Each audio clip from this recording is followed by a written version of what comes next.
plate armor is a historical type of personal armor made from iron or steel plates, culminating in the iconic suit of armor entirely encasing the wearer. While there are early predecessors such as the Roman-era larica segmentata, full-plate armor developed in Europe during the late Middle Ages, especially in the context of the 100 Years' War, from the coat of plates worn over male suits during the 13th century. In Europe, plate armor reached its peak in the late 15th and early 16th centuries. The full suit of armor is thus a feature of the very end of the Middle Ages and of the Renaissance period. Its popular association with the medieval knight is due to the specialized jousting armor which developed in the 16th century. Full suits of Gothic plate armor were worn on the battlefields of the Burgundian and Italian wars. The most heavily armored troops of the period were heavy cavalry such as the gendarmes and early cuirassiers.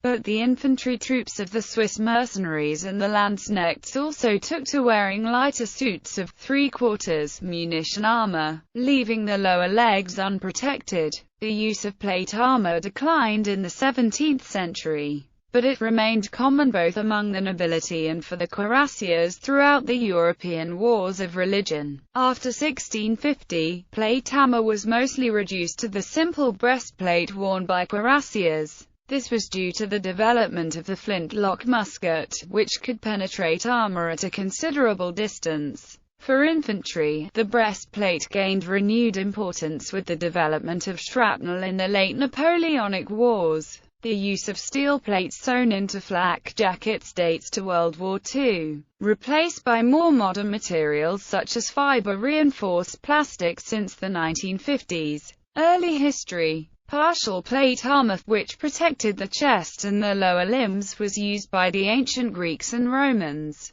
but it fell into disuse after the collapse of the Roman Empire because of the cost and work involved in producing a piece of metal plate or cuirass. Parthian and Sasanian heavy cavalry units known as Clibanaria used cuirasses and small, overlapping plates in the manner of the manica for the protection of arms and legs. Single plates of metal armor were again used from the late 13th century on, to protect joints and shins, and these were worn over a mail hauberk. Gradually the number of plate components of medieval armor increased, protecting further areas of the body, and embodying those of a cavalryman's horse. Armorers developed skills in articulating the limbs or individual plates for parts of the body that needed to be flexible, and in fitting armor to the individual wearer like a tailor. The cost of a full suit of high-quality fitted armor, as opposed to the cheaper munitioned armor, was enormous, and inevitably restricted to the wealthy who were seriously committed to either soldiering or jousting. The rest of an army wore inconsistent mixtures of pieces, with mice still playing an important part. Late Middle Ages.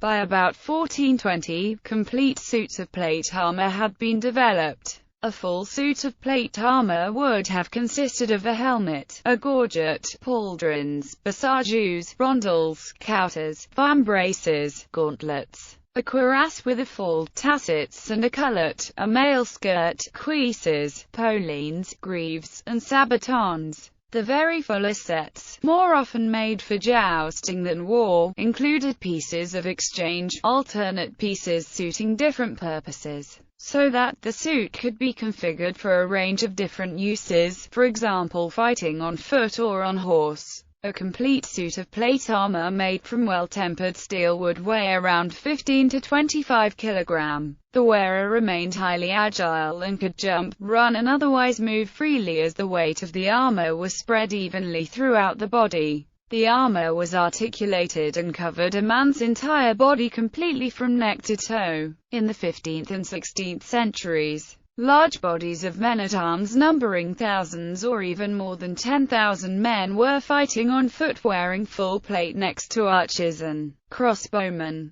This was commonly seen in the Western European armies, especially of France and England during the 100 Years' War, the Wars of the Roses or the Italian Wars. European leaders in armoring techniques were northern Italians, especially from Milan, and southern Germans, who had somewhat different styles, but styles were diffused around Europe. often by the movement of armourers. The Renaissance Greenwich armour was made by a royal workshop near London that had imported Italian, Flemish and German craftsmen, though it soon developed its own unique style. Ottoman Turkey also made wide use of plate armour but incorporated large amounts of mail into their armour, which was widely used by shock troops such as the Janissary Corps. Effect on weapon development: plate armour was virtually invulnerable to sword slashes. It also protected the wearer well against spear or pike thrusts and provided decent defense against blunt trauma. The evolution of plate armor also triggered developments in the design of offensive weapons. While this armor was effective against cuts or blows, their weak points could be exploited by long tapered swords or other weapons designed for the purpose, such as poleaxes and halberds. The effect of arrows and bolts is still a point of contention in regards to plate armor. The evolution of the 14th century plate armor also triggered the development of various polearms. They were designed to deliver a strong impact and concentrate energy on a small area and cause damage through the plate. Maces, warhammers and the hammerheads of poleaxes were used to inflict blunt trauma through armor. Fluted plate was not only decorative but also reinforced the plate against bending under slashing or blunt impact. This offsets against the tendency for flutes to catch piercing blows. In armor techniques taught in the German school of swordsmanship, the attacker concentrates on these weak spots, resulting in a fighting style very different from unarmored sword fighting. Because of this weakness, most warriors wore a mail shirt beneath their plate armor. Later, full mail shirts were replaced with mail patches, called gussets, sewn onto a gambeson or arming jacket. Further protection for plate armor was the use of small round plates called basajus that covered the armpit area and couters and polines with wings, to protect the inside of the joint. Renaissance German so-called Maximilian Armor of the early 16th century is a style using heavy fluting and some decorative etching, as opposed to the plainer finish on 15th century white armor. The shapes include influence from Italian styles. This era also saw the use of closed helms, as opposed to the 15th century style salets and barbutes. During the early 16th century, the helmet and neck guard design was reformed to produce the so-called Nuremberg armor, many of them masterpieces of workmanship and design. As firearms became better and more common on the battlefield, the utility of full armor gradually declined, and full suits became restricted to those made for jousting, which continued to develop. The decoration of fine armor greatly increased in the period, using a whole range of techniques, and further greatly increasing the cost. Elaborately decorated plate armor for royalty and the very wealthy was being produced. Highly decorated armor is often called parade armor, a somewhat misleading term, as such armor might well be worn on active military service. Steel plate armor for Henry II of France, made in 1555, is covered with meticulous embossing, which has been subjected to bluing, silvering and gilding. Such work required armorers to either collaborate with artists or have artistic skill of their own. Another alternative was to take designs from ornament prints and other prints, as was often done. Daniel Hopfer was an etcher of armor by training, who developed etching as a form of printmaking. Other artists such as Hans Holbein the Younger produced designs for armor. The Milanese armorer Filippo Negrelli, from a leading dynasty of armorers, was the most famous modeler of figurative relief decoration on armor. A partial exception to the declining protection offered by armor came in the Age of Discovery, as Europeans encountered the natives of parts of the world still without firearms.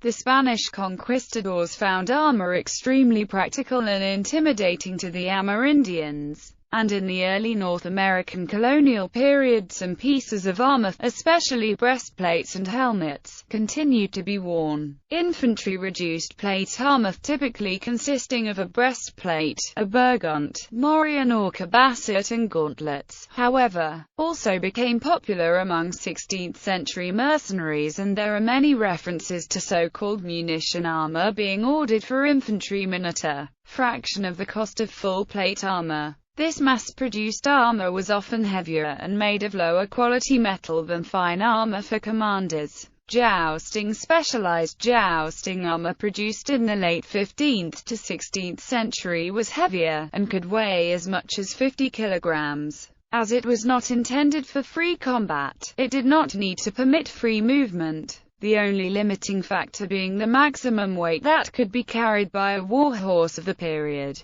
The medieval joust has its origins in the military tactics of heavy cavalry during the High Middle Ages. These became obsolete during the 14th century, and since the 15th century, jousting had become a sport without direct relevance to warfare. During the 1490s, Emperor Maximilian I invested a lot of effort into perfecting the sport, for which he received his nickname of the Last Knight. Rennen and Stechen were two sportive forms of the joust developed during the 15th century and practiced throughout the 16th century. The armors used for these two respective styles of the joust was known as Rennzug and Stechzug, respectively. The Stechzug in particular developed into extremely heavy armor which completely inhibited the movement of the rider, in its latest forms resembling an armor-shaped cabin integrated into the horse armor more than a functional suit of armor. Such forms of sportive equipment during the final phase of the joust in 16th century Germany gave rise to modern misconceptions about the heaviness or clumsiness of medieval armor, as notably popularized by Mark Twain's A Connecticut Yankee in King Arthur's Court. The extremely heavy helmets of the Stechzug are explained by the fact that the aim was to detach the crest of the opponent's helmet, resulting in frequent full impact of the lance to the helmet. By contrast, the Rennen was type of joust with lighter contact. Here, the aim was to hit the opponent's shield. The specialized Rennzug was developed on the request of Maximilian, who desired a return to a more agile form of joust compared to the heavily armored, full-contact, Stechen. In the Rennzug, the shield was attached to the armor with a mechanism of springs and would detach itself upon contact. Stechzug. Note that the parts protecting the lower body and the legs were incorporated as part of the horse armor. Rennzug. Armor designed for the Kolbenturnier, dated to the 1480s. The Kolbenturnier was a late form of the tournament, unlike the joust, played with two teams using wooden clubs to hit opponents' helmet crests. Early modern period. Plate hammer was widely used by most armies until the end of the 17th century for both foot and mounted troops such as the cuirassiers, dragoons, demi-lancers and Polish hussars. The infantry armor of the 16th century developed into the Savoyard type of three-quarters armor by 1600. Full-plate hammer was expensive to produce and remained therefore restricted to the upper strata of society. Lavishly decorated suits of armor remained the fashion with 18th-century nobles and generals long after they had ceased to be militarily useful on the battlefield due to the advent of inexpensive muskets. The development of powerful rifled firearms made all but the finest and heaviest armor obsolete. The increasing power and availability of firearms and the nature of large, state-supported infantry led to more portions of plate armor being cast off in favor of cheaper, more mobile troops. Leg protection was the first part to go, replaced by tall leather boots. By the beginning of the 18th century, only field marshals, commanders and royalty remained in full armor on the battlefield, more as a sign of rank than for practical considerations.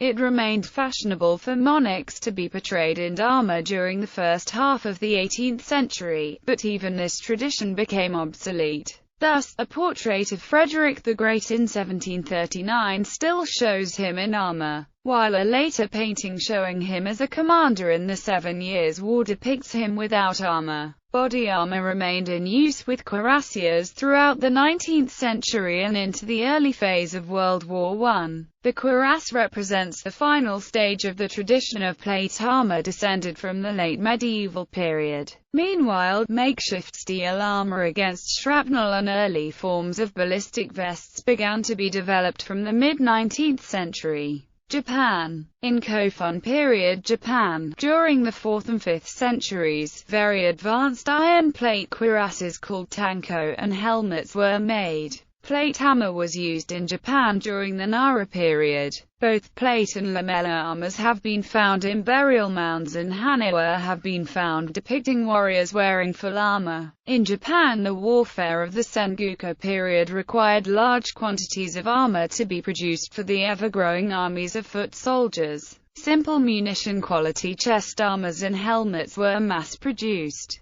In 1543, the Portuguese brought matchlock firearms to Japan. The Japanese started to manufacture, the Portuguese acquired matchlocks, and the use of these firearms in warfare caused the gradual decline in the use of the centuries-old lamella armor that the samurai were known for. The Japanese armor makers started to use solid iron plates in their armor designs which were based on European armors, and eventually plate armor became the standard for samurai warriors. The new-style Japanese plate armors were called Tusei Gusoku in order to differentiate from the old-style lamella armors. Japanese armor makers designed bulletproof plate armors called Tameshi Gusoku, which allowed soldiers to continue wearing armor despite the heavy use of firearms in the late 1500s. In the 1600s, warfare in Japan came to an end, but the samurai continued to use plate armor until the end of the samurai era in the 1860s,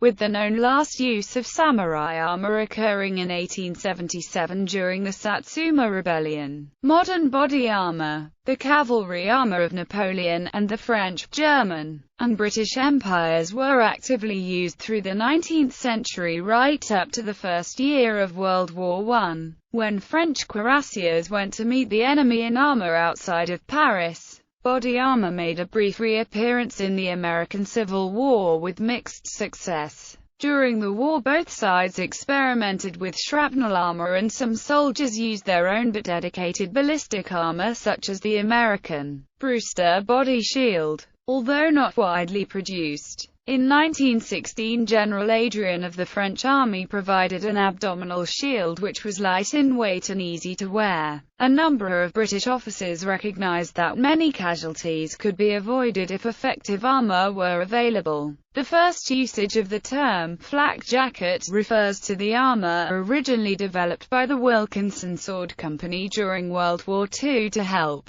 protect Royal Air Force air personnel from the flying debris and shrapnel. The Red Army also made use of ballistic steel body armor, typically chest plates, for combat engineers and assault infantry. After World War II, steel plates were soon replaced by vests made from synthetic fiber. In the 1950s, are made of either boron carbide, silicon carbide, or aluminium oxide. They were issued to the crew of low-flying aircraft such as the UH-1 and UC-123 during the Vietnam War. The synthetic fiber Kevlar was introduced in 1971, and most ballistic vests since the 1970s are based on Kevlar, optionally with the addition of trauma plates to reduce the risk of blunt trauma injury. Such plates may be made of ceramic, metal or synthetic materials.